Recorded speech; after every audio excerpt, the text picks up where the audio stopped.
நமஸ்காரம்.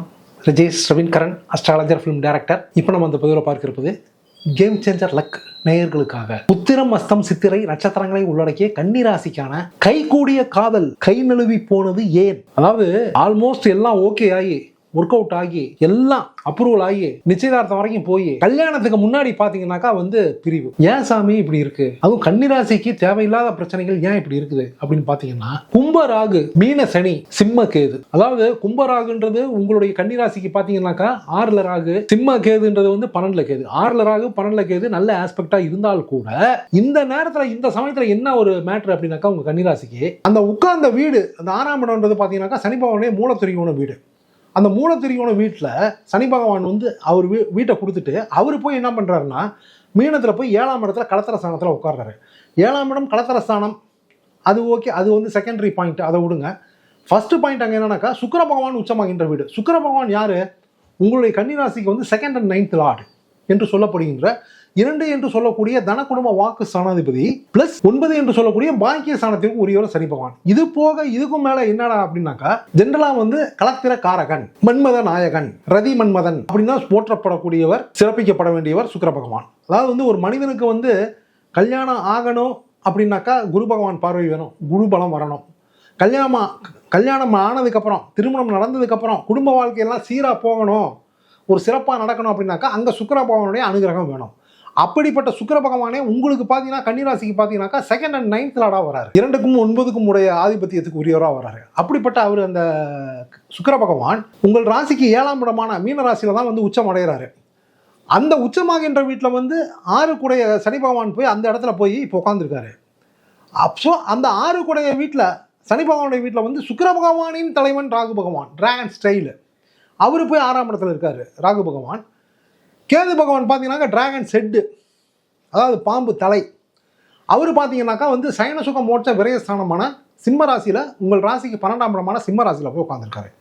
இந்த காம்பினேஷன் என்ன பண்ணும் அப்படின்னாக்கா, ஏன் கைகூடிய காதல் கை நழுவி போனது ஏன் அப்படின்னு நம்ம போட்டோம் அப்படின்னாக்கா, இப்போ வர ஃபோன் கால் பார்த்தீங்கன்னாக்கா, இப்போ நமக்கு வர ஃபோன் கால்னா பார்த்தீங்கன்னாக்கா, ஒரு நாளைக்கு ஒரு 10 கால் வருது, 12 கால் வருதுன்னா அதில் 2 கால் 3 கால் ஸ்கூல் படிக்கிற பசங்கன்னா ஃபோன் பண்ணுறாங்க. ஸ்கூல் படிக்கிற பாப்பா ஃபோன் பண்ணுது. சார் என்னம்மா என்ன விஷயம் அப்படின்னாக்கா, சார் நான் இப்போ 9th படிச்சுக்கிட்டு இருக்கேன் சார். சரி, கூட படிக்கிற பையனோட கொஞ்சம் லவ்ஸ் போயிட்டுருக்கு சார். எங்கள் வீட்டில் என்னென்னா அப்பப்போ ஜாதகம் பார்ப்பாங்க சார், அது உங்களுடைய பதிவை நிறையா பார்க்குறாங்க சார். எனக்கு எப்படி சார் இந்த காதல் ஒர்க் அவுட் ஆகுமா? ஏமா இது படிக்கிற வயசாச்சேம்மா, 9ஆவதுன்றது 9க்கு அப்புறம் 10, 11, 12 +2 முடிக்கணும், அதுக்கப்புறம் காலேஜ் சேரணும். அதெல்லாம் முடிச்சு தானம்மா நீங்கள் காதல் கை கொடுமான்னு கேட்கணும். அதெல்லாம் ஓகே சார், அதை தான் சார் நானும் கேட்குறேன். நான் இப்போவே கல்யாணம் பண்ணிக்கிறது கேட்கல சார்.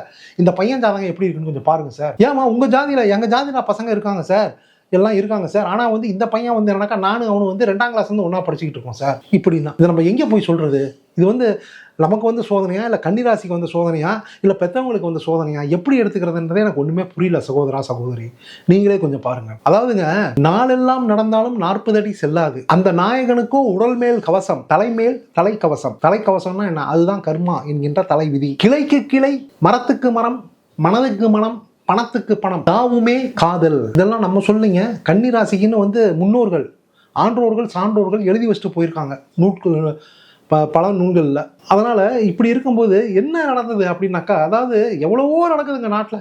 ஒன்றையும் நம்ம டீட்டெயிலாக பார்த்துக்கிட்டு பேசிக்கிட்டு போயிட்டே இருக்க முடியாதுங்க. ஓப்பனாக சொல்கிறேன் நான்.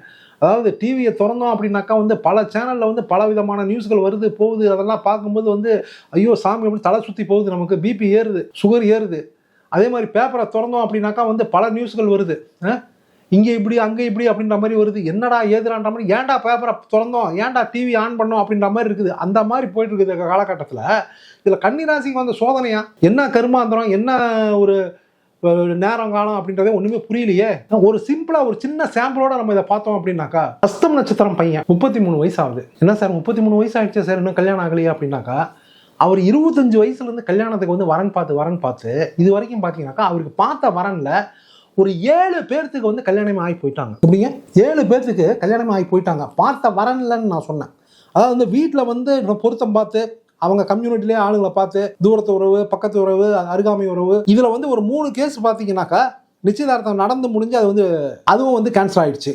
இந்த மாதிரி நடந்து ஒரு 7 பொண்ணுங்களுக்கு கல்யாணம் ஆகிடுச்சு. அப்போ தான் வீட்டில் இருக்கவங்களுக்கு தெரிஞ்சது, ஓ நம்ம பையனுக்கு என்னன்னாக்கா ஒரு கல்யாண யோகம் இருக்குது. என்ன கல்யாண யோகம்னாக்கா, நம்ம பையனுக்கு கல்யாண யோகம் இல்லை, நம்ம பையன் வந்து எந்த பொண்ணோட வந்து கல்யாணம் பண்ணணும்னு நினைக்கிறாரோ, எந்த பொண்ணு ஜாதகத்தை வாங்கி நம்ம எல்லாம் மேட்சிங் பார்த்து எல்லாம் ஏற்பாடு பண்ணுறோமோ அந்த பொண்ணுக்கு வந்து கல்யாணம் ஆகிடும். ஆனால் நம்ம பையனுக்கு மட்டும் ஆகாது, அந்த பொண்ணுக்கு வேற பையன் கூட கல்யாணம் ஆகிடும் அப்படின்ற மாதிரி ஆகி, இதை வந்து கேள்விப்பட்டு ஒருத்தர் என்ன பண்ணாங்கன்னாக்கா, தூரத்து சொந்தத்தில் ஒரு தூத்துக்குடியிலேருந்து ஒருத்தர் தேடிக்கிட்டு நேராக வந்து நம்ம தூத்துக்குடி எங்கே இருக்குது, நம்ம மேட்டுப்பாளையம் எங்கே இருக்குது, அங்கே வந்துட்டாங்க. வந்துட்டு என் பொண்ணுக்கு வந்து 32 வயசு ஆகுதுன்னு கல்யாணமே ஆகலை, உன் பையன் ஜாதகத்தை கொடுங்க. நேர்லையே போயிட்டு இந்த மாதிரி வந்து பையன் ஜாதகத்தை கொடுங்க, இந்த மாதிரி வந்து பார்த்து கீத்து செஞ்சோம்னாக்கா எப்படிங்க, அது செட்டே ஆகாதுங்க. இன்னொரு விஷயம் என்னக்கா, நம்ம வந்து நீங்கள் என்ன தான் சொந்தமாக இருந்தாலும் வந்து அண்ணன் தங்கச்சி முறையாவது, ஐயோ அதுக்கு சொல்லுங்க, எது நீங்கள் ஜாதகத்தை கொடுங்க, நான் வந்து ஏற்பாடு பண்ணோன்னாக்கா என் பொண்ணு கல்யாணம் ஆகிடும்னு அவங்க சொன்னாங்க. யார் சொன்னது? இங்கே சென்னையில் இருக்கிறவங்க சொன்னாங்க. அப்படின்ற மாதிரி இப்படி போய், அதாவது என்னன்னாக்கா, கல்யாணம் ஆகாதவங்களுக்கு வந்து என்னன்னா, நித்திய கல்யாண பெருமாள் கோயிலில் போயிட்டு வந்து மாலை மாற்றிக்கணும்னு வேணுனாக்கா கல்யாணம் நடக்கணும்னு ஒரு ஐதீகம் உண்டு இங்கே மெட்ராஸில் ஈசிஆரில் திருவிடந்தை. இது என்னடானாக்கா, இந்த பையனுடைய ராசி என்னன்னாக்கா, அந்த நித்திய கல்யாண பெருமாளுக்கு ஈக்குவலான ஒரு நித்திய கல்யாண பெருமாள் மாதிரி இவர் ஆகி, இவருக்கு பொண்ணு பார்த்தாக்கா வந்து கல்யாணம் ஆகிடும், முடிஞ்சிடும். அவருக்கு நடக்குமோ நடக்காதோ, அவர் எப்பவுமே வந்து நித்திய கண்டம் பூர்ணாயுசுன்ற மாதிரி எப்பவுமே மாப்பிள்ளையாகவே இருந்துகிட்டு இருப்பாரு. ஆனால் வந்து கணவனாக முடியாது. ஆனால் வந்து அவரை பார்க்குற பெண்ணுக்கு வந்து பார்த்தீங்கன்னாக்கா இன்னொருத்தருக்கு மனைவி ஆகக்கூடிய ஒரு பாக்கியம் வந்துடும் அப்படின்ற மாதிரி ஒரு பொருளை கிளப்பி விட்டாங்க. இதில் இவர் வந்து என்ன பண்ணாக்கா, இவரும் சும்மா இல்லை, வீட்டில் பார்க்குறாங்க அப்படின்றது மட்டும் இல்லாமல் இவர் 25 வயசுலேருந்து லவ்ஸ் பண்ணிட்டு இருக்காரு.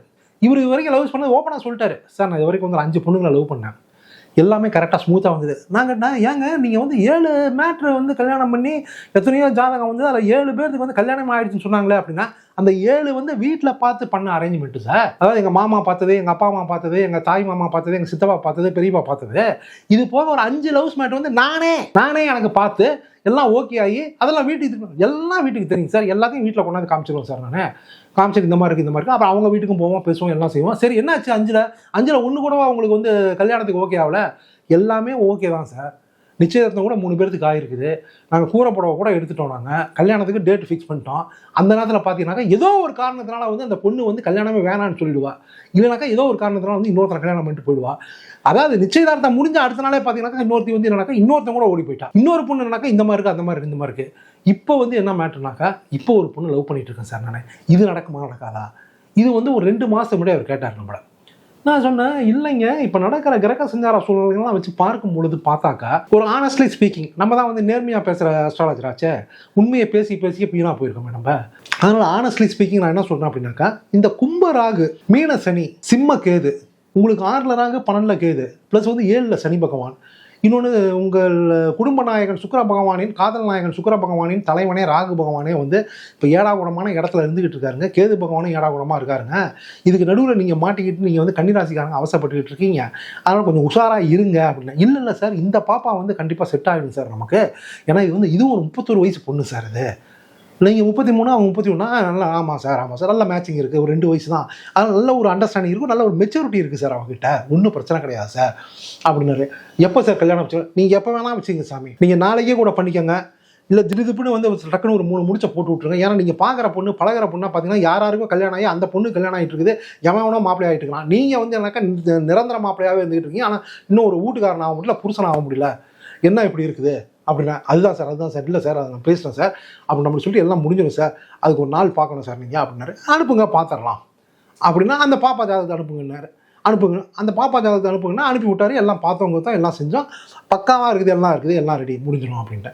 சார் எனக்கு குரு பலன் சூப்பராக வந்துருச்சுங்க, ஒன்றும் பிரச்சனை கிடையாதுங்க.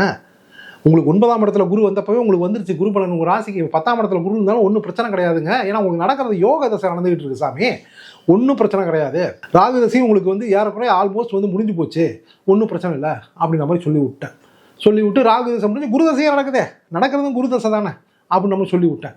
இப்போ பார்த்தா ஒரு 4 நாள் முன்னாடி என்னன்றாரு, சார் என் பொழப்பில் வந்து என் நினப்பில் வந்து அவள் வந்து மண்ணள்ளி போட்டா சார், இப்போ எனக்கு வந்து என்ன பண்ணுறது ஏது பண்ணுறது தெரியல, எனக்கு ரொம்ப அசிங்கமாகிடுச்சு சார், பெருசாக வந்து செத்து ஓய்ஞ்சிடலாமான்ற மாதிரி இருக்கேன் சார், நான் தப்பாக எடுத்துக்காதீங்க சார், நான் வந்து உங்கள்கிட்ட பேசிட்டு தான் போய் சரக்கு போட போகிறேன் சார், பாருக்கு போகிறேன் சார்.